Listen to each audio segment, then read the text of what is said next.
Greetings. I hope everybody is doing okay. Now this is a quick one. Tetugenda kulawonye. For starters, posing mwawo bino wabirabye sikyo.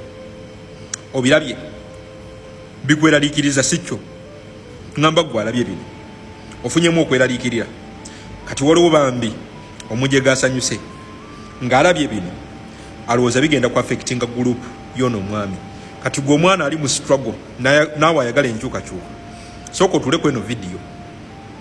Ate njagala ogiraba ogimaleyo. Omulimu omwami ono omulaba bwe yeewa. Gwali gwa kumakinga sure nti ayambula kikofiira ne Jeno Masulubu. Kankaddemu katono. Omulimu ono gwe yeewa gwali gwa kumakinga sure nti akuba muono ekitangaala Munnayuganda asembayo wansi atandike okulaba ekifaananyi kyakana akazeeyi akatuufu. Mu bufunze ono ekyamani w'oku kyalo abadde omusezi ng'emisana ayambala amasuuti, ekiro n'agenda n'akwata obwana n'abusalako emikono n'agirya ne famire ye. Ono kasita yasenga ku kyalo yakimanya nti ekizibu ky'ekyalo ekyo okutuula chairman ono, chairman musezi, ekiro yeeyambula bute nadduka ng'amakugunyu gali wabweru.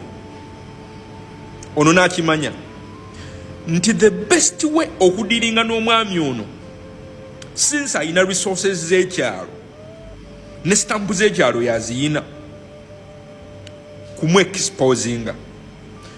Bw'omala okumu exposinga buli muntu n'ategeera nti ono chairman yadduka ekiro nga amakugunyu gali bwereere, yadduka ekiro ye musezi, yali abantu yasiranyiza ekyalo.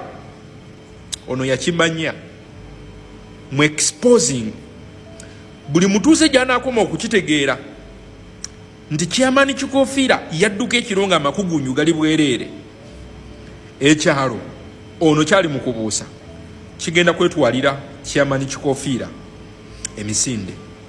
As we speak right now, bino bye bimu ku bibala eby'omwami ono. Nkuddiremu wendi mu kwogerera obudde buno, kino kyolaba bye bimu ku bibala by'omwami ono mu kampeyini ey'okulabisa kikofiira nti ekiradduka nga amakugunyu gali bwereere, nti nakyemalira awedde emirimu.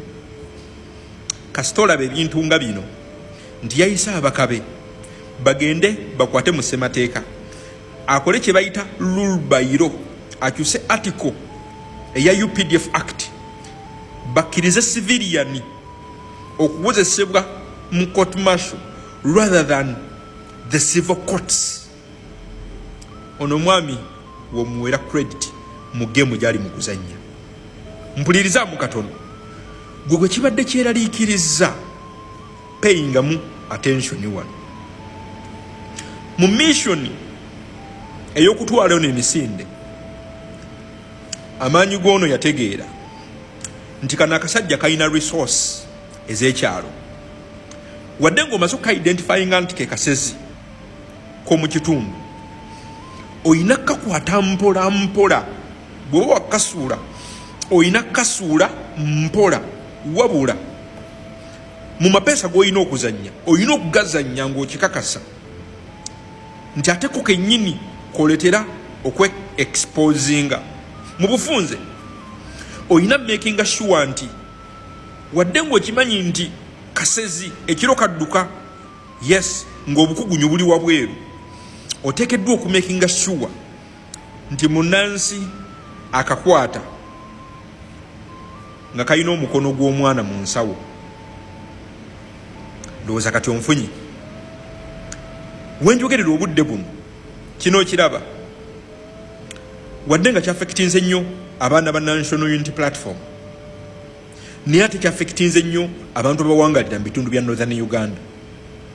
Lwa nsonga olw'okubanga baakizuula abalaba kugulira Daily Monitor nti omu ku mafuta, agamu ku mafuta oba oil wells ez'emu bitundu bya Northern Uganda baakizuula nga gakulukuta gaddamu amafuta ga Southern Sudan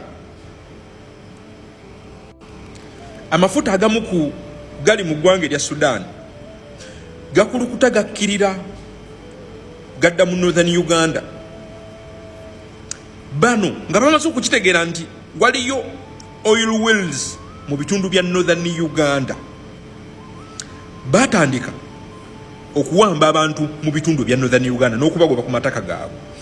Era tikikwewuunyisa lwaki walaba ssaga y'abalaalo nga bangi abayiikayo, era gwe tutandika okwewuunya lwaki Sale ali mu bitundu eby'omumambuka aga Uganda.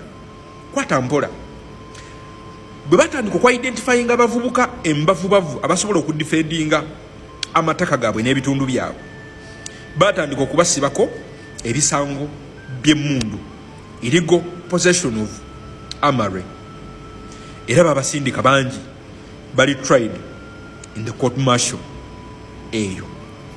Olunaku olwaleero kubanga missoni y'abano yakubba gwanga kulikaliza buli awali ekyobugagga, tebasobola kukkiriza ttulu yaabwe gye bakatondawo ono gye yakabayambako okweexposinga kubeera dismantled by the Supreme Court. Wulirizamu katono.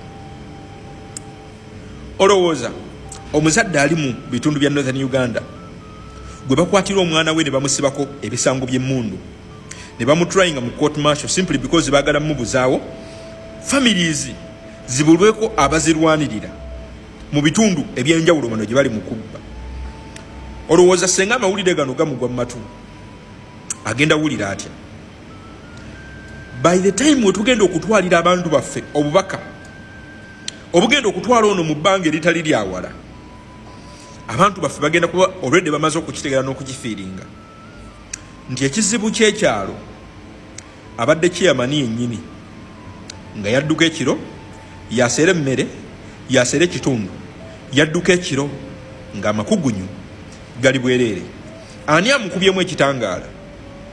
Tutandise olaba ekitangaala ekituufu ng'omwami ono yakikuba mu kampu y'ono, era obwereere bw'ono omwami okulaba ku makugunyu ge amatuufu aga digiteeta tutandise okugalaba okuva omwami ono we yasenga ku kyalo.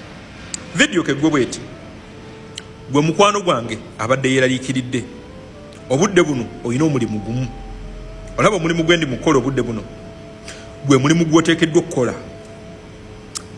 kutegeeza bantu buli lunaku buli mukisa gw'ofuna nti ekizibu ky'oku kyalo kuno chairman ye musezi, chairman yadduka ekiro ng'ali bwereere, chairman yakunamira emmere yaffe, chairman yali abantu.